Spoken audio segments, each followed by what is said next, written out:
तो बिहार चुनाव को लेकर के तमाम सियासी पार्टियां दमखम लगाना शुरू कर चुकी है। इसी के साथ साथ पार्टियों ने अपना मैनिफेस्टो रिलीज कर दिया है और जनता के लिए तमाम वादे किए गए हैं, चाहे युवा हो चाहे महिलाओं हो, सबके लिए यहां पर वादे किए गए हैं। प्रशांत किशोर भी अपनी पार्टी को लेकर के आए हैं और देखना होगा कि वो कितने बड़े फैक्टर साबित होंगे। इन्हीं सब मुद्दों को लेकर के चर्चा करने के लिए हमारे मेहमान हमारे साथ जुड़ चुके हैं। संगीता सिंह, प्रवक्ता बीजेपी, और विश्वनाथ मिश्रा, वरिष्ठ पत्रकार, हमारे साथ जुड़ चुके हैं। सबसे पहले संगीता जी के पास जाना चाहूंगा। संगीता जी, बीजेपी ने अपना मैनिफेस्टो रिलीज कर दिया है, इसको आप किस तरीके से देख रहे हैं और इसका कितना प्रभाव बिहार चुनाव पर पड़ेगा?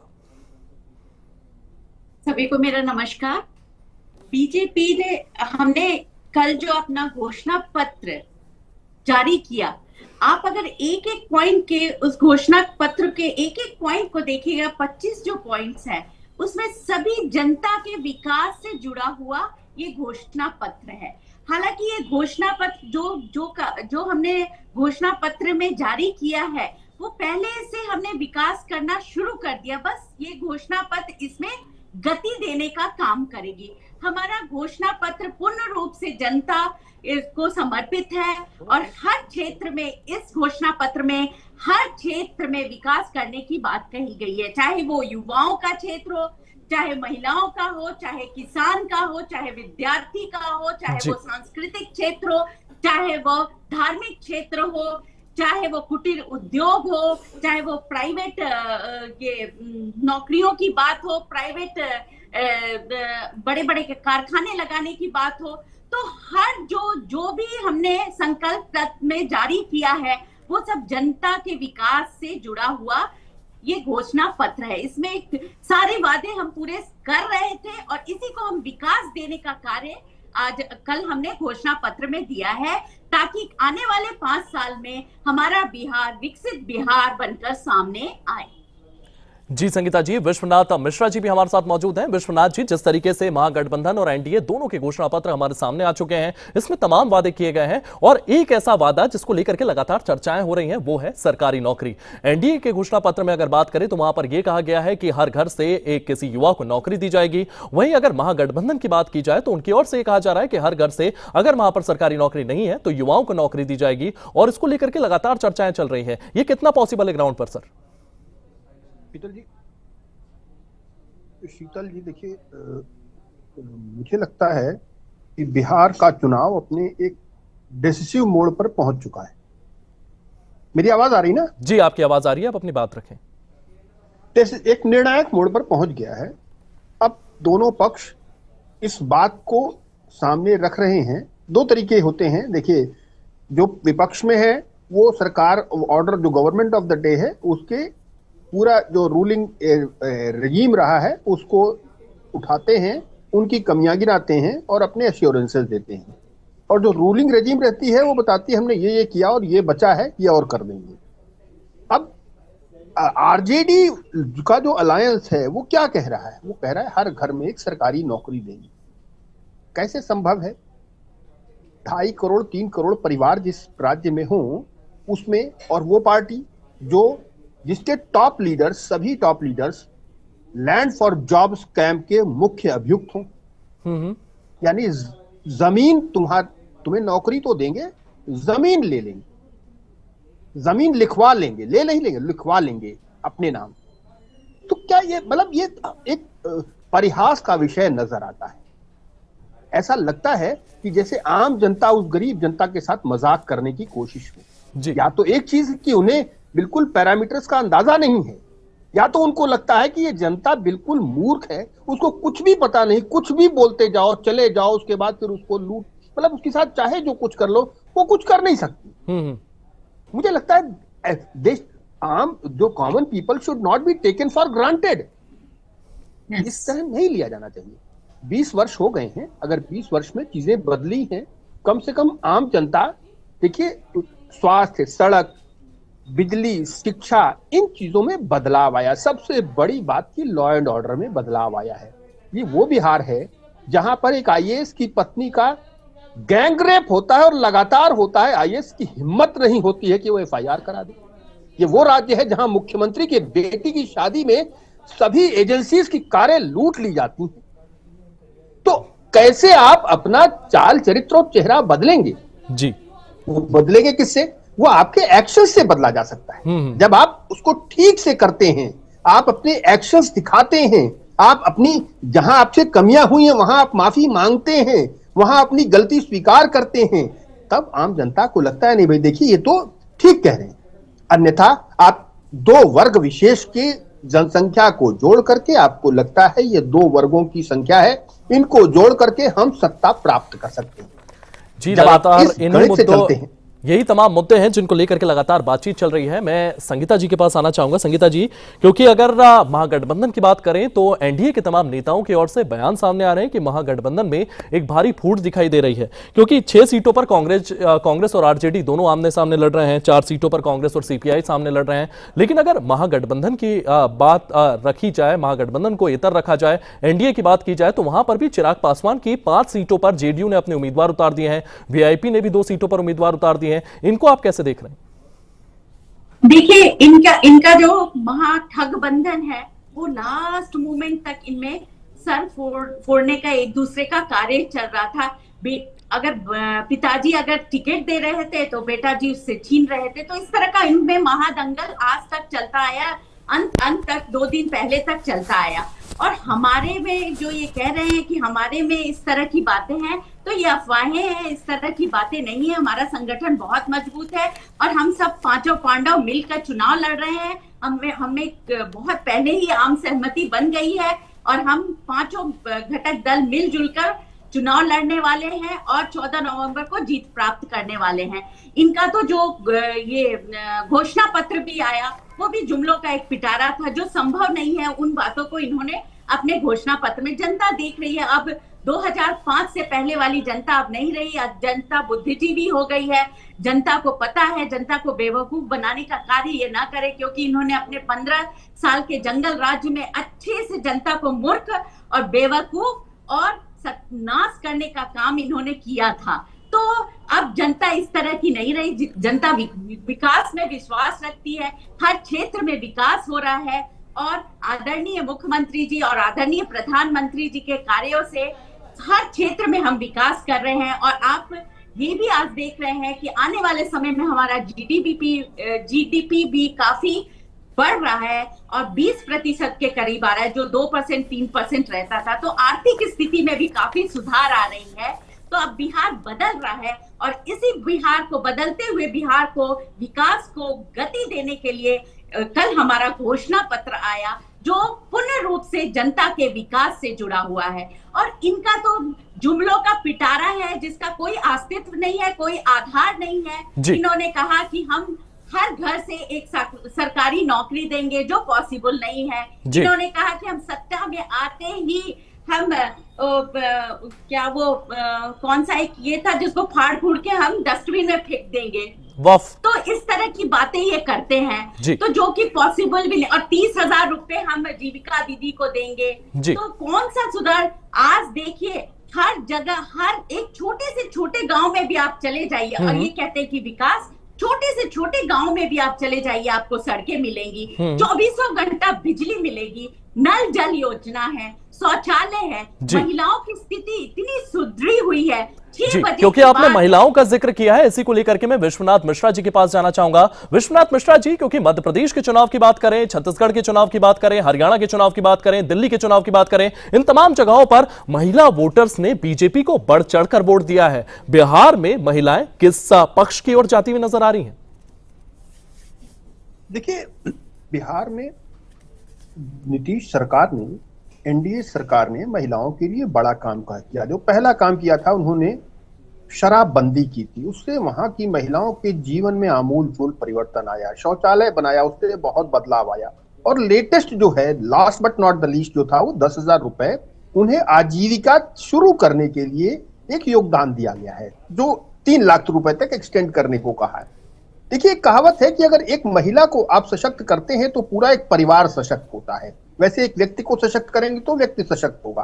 तो महिलाओं की जब सशक्तिकरण की आप बात करते हैं तो एक पूरा परिवार में बदलाव आता है। उसकी ओवरऑल जो परिस्थिति होती है, वो पूरी परिस्थिति बदलती है। मुझे लगता है बिहार में ये एक बड़ा गेम चेंजर साबित होने वाला है। महिलाएं आत्म रक्षार्थ अपनी व्यवस्था को स्वतः संचालित करने के योग्य हो रही हैं। ये एक बहुत बड़ी बात है, महिलाएं इसको समझ रही हैं। देखिए, युवा, महिला, अति पिछड़ा, दलित, यही राजनीति का आज की डेट में जो वहां का भी गणित है, बिहार का भी, वो इन्हीं चारों के इर्द गिर्द घूमता है। लेकिन अगर आप महिलाओं को एक ऐसा जो चेंज ला रहे हैं उनको देखेंगे तो महिलाएं ही इन सब के पीछे, तीनों वर्गों के पीछे भी महिलाएं हैं।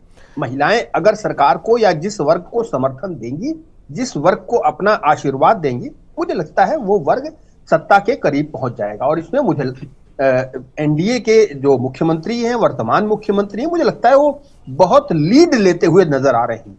जो actions speak louder than words. देखिए, जो आपके निजकृत कर्म होते हैं वो बहुत मायने रखते हैं कि आपने क्या परफॉर्म किया। मैं आपको आश्वासन, मैं कहूं मैं चांद तारे तोड़ के लाके आपको दे दूंगा, और उसके बाद में दूसरा व्यक्ति कहे नहीं भाई साहब मैं आपको ये 1 लाख रुपया महीने कमा कर दे पाऊंगा। दोनों में फर्क है। मुझे लगेगा मैं तो चांद तारे तोड़ने की बात कर रहा हूं, मैं तो बहुत अच्छी बात कर रहा हूं, लेकिन जो 1 लाख रुपया महीने बचा के दे रहा है आपको, वो प्रैक्टिकल है, वो दे रहा है, हाथ में हैंड ओवर कर रहा है।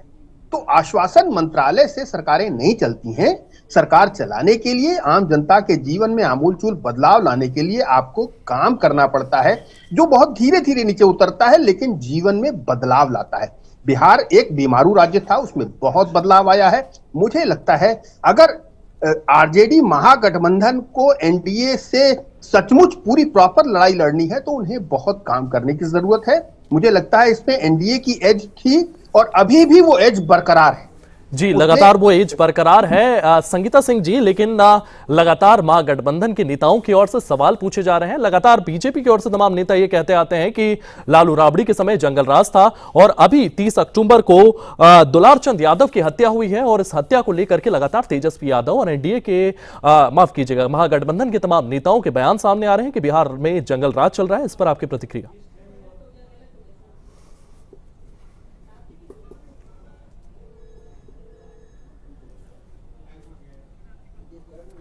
तो संगीता जी के हम संपर्क करने की कोशिश करेंगे। विश्वनाथ मिश्रा जी हमारे साथ लगातार बने हुए हैं। विश्वनाथ मिश्रा जी, इस सवाल पर ही मैं आपका भी जवाब चाहूंगा। देखिए, दुलारचंद हत्याकांड जो बिहार का हुआ है, ये वहां के जो बाहुबली की जो पौध थी वो अभी समाप्त नहीं हुई, वो धीमी हुई है, वो धीमी हुई है। बिहार का वो कभी बहुत फलता फूलता व्यवसाय हुआ करता था, वो धीमी हुई है, उसकी लौ कम हुई है, उसकी अग्नि, उसका जो ताप था वो कम, बहुत नीचे हुआ है। लेकिन राजनीतिक दलों को अभी भी लगता है कि लाओ इस चुनाव में भी उनका सदुपयोग कर लिया जाए, उनका कुछ लाभ ले लिया जाए, शायद सत्ता के नजदीक पहुंच जाए।